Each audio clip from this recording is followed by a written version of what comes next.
வாபிஸ் இது டே 75 தினமும் ஒரு வீடியோ சேலஞ்சில் இல்லைடா விறுவிறுன்னு தேடிட்டு நீ ஷூட்டே ஏக எல்லா எக்யூப்மெண்ட்ஸ் எடுத்து வச்சுட்டு இருந்தேன். ஒரு முக்கியமான விஷயம் வந்துட்டேன், பேஸ்ட் ப்ரஷ். அதை எடுத்து வச்சக்கப்புறம் தான் இன்னொரு விஷயம் ஞாபகம் வந்துச்சு. நீங்கள் மூஞ்ச முக்கிற ப்ராசஸில் நம்ம இறங்கவே இல்லைன்ட்டு ஒரு வழியாக அந்த ஐஸ் கட்டி எடுத்து மூஞ்ச முக்கிட்டு நம்ம காடி எடுத்துகிட்டு கிளம்பிட்டோம். இந்த வாட்டி நான் மட்டும் போல் நம்ம டேடி கூட வந்தார். அவர் கூட அருமையான ரைடு அடிச்சு ஓட்டினார் பாருங்க, ஓட்டுங்கிற மாதிரி. எங்கே போனோம்னா நீ நேராக பஸ் ஏறி நம்ம ஆஃபீஸுக்கு ஃபஸ்ட் லொக்கேஷன். ஏன்னா வண்டியை கொண்டு போனால் நம்ம விட்டுட்டு போக முடியாது. ரொம்ப நாள் கழிச்சு பஸ்ஸில் போகிற ஃபீலிங் ஜாலியாக இருந்துச்சு. அவர் வழக்கம் போல் எருக்கஞ்செடியோடு இறுக்கி பிடிச்சிக்கமான்னு ஆரம்பிச்சிட்டாரு. டபால்னு நம்ம லொக்கேஷனில் இறங்கி ஒரு நடைப்பயணத்தை போட்டேன். ஏன்னா கொஞ்சம் டிஸ்டன்ஸு. நேராக போய் முதல் வேலையை என்ன பண்ணேன், ஸ்நாக்ஸ் எடுத்து வாயில் போட்டேன். அந்த பொரியை வந்து வேண்டவே வேண்டான்னு சொல்லிட்டாங்க. அதனால் எனக்கே விற்று கொடுத்துட்டாங்க.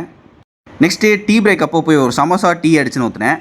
அதுக்கப்புறம் தான் வந்தார் விநாயகர் மாதிரி நம்ம டீம் பண்ணிட்டாங்க. நம்ம காடியில் ஏறி கிளம்பியாச்சு. போன இடத்துல ரூமு கொடுத்தோன்னா பொத்துன்னு போய் விழுந்து ரெஸ்ட் எடுக்கலாம்னு யோசித்தேன். இவங்க சவச்சவச்சவன்னு பேசினதில் தூக்கமே வரல. அதுக்கப்புறமா போய் ஒரு பூஸ்ட் அடிச்சுன்னு ஊற்றி மன்னித்து விடுங்கள், அது டீ இல்லை பூஸ்ட்டு. அப்புறம் ஒரு மெசேஜ் ஷூட்டுக்கு டைம் ஆச்சுன்னு நானும் காலானா கருப்புங்க மாதிரி ட்ரெஸ்ஸை போட்டு கிளம்பிட்டேன். போன இடத்துல காஃபி வித் பஜ்ஜி கொடுத்தாங்க. பரவாயில்ல, காம்ப்ளிமெண்ட்டு நல்லா இருக்குது. அதுக்கப்புறமா நைட்டு ஹாட்டின் ஷேப்பில் இட்லி கொடுத்தாங்க. அதை நான் வேகத்தில் உடச்சுட்டேன். பரவாயில்ல, நீங்கள் ஒரு ஹாட்டினை கொடுத்துட்டு போங்கன்னு சொல்லிட்டு கிளம்புது நான் உங்கள் எடி. மறக்காமல் அந்த ஃபாலோ சப்ஸ்கிரைப் பண்ணி ஒரு தட்டு தட்டின்னு பண்ணி பீஸ்.